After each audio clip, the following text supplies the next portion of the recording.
જય માતાજી। આજે મેં મોડી ઉઠી અને મારે બનાવવાની હતી ખાલી શા, કેમ કે આજે રવિવાર હતો અને આ કામ તો રોજ મારે જ કરવાનું, ખબર છે ને તમને। Oh my god. પછી પીન ઘરે આવ્યા એટલે આ બધું લાવ્યા। આ બધું જોઈને તો હું બહુ જ ખુશ થઈ ગઈ કે આજે મારે ભાખરી ન બનાવવી પડી। અને આ જલેબી એ તો અમારા ઉપરવાળા સીતાબેન આપી હતી, એ હજી સુધી હાલતી હતી। પછી હું પીન અને ઉર્જા અમે ત્રણેય બેસી ગયા નાસ્તો કરવા।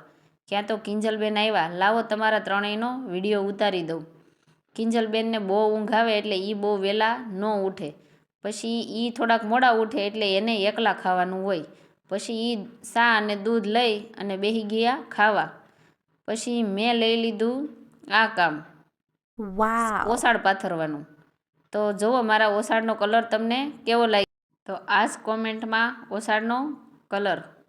પછી હું બહાર ગઈ એટલે પીન કહે કે મને તૈયાર કરી દે, તો મારે જવાનું છે ખેતરે।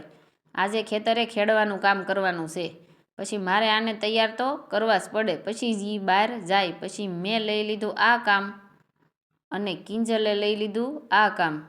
કિંજલબેનને વાસણ ધોવા બહુ ગમે નહીં, પણ વાસણ તો ધોવા જ પડે। પછી એને ઊભું પોતું મારવું બહુ ગમે, બેઠું પોતું મારવું કિંજલબેનને ગમે નહીં। તો આજે અમારી રામપ્યારીને ધોવાનો મારો વારો હતો, કેમ કે પીન તો ખેતરે ગયા હતા। પછી રામપ્યારીને ધોવાનું કામ મેં ચાલુ કરી દીધું।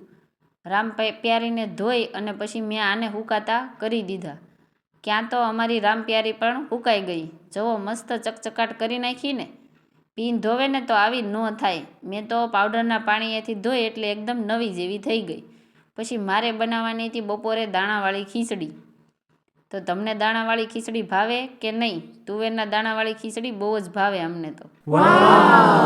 અને પછી મેં તૈયાર કરી નાખ્યું આ કાસું સલાડ। કાસું સલાડ તૈયાર કર્યું, ક્યાં તો અમારી ખીચડી પણ તૈયાર થઈ ગઈ।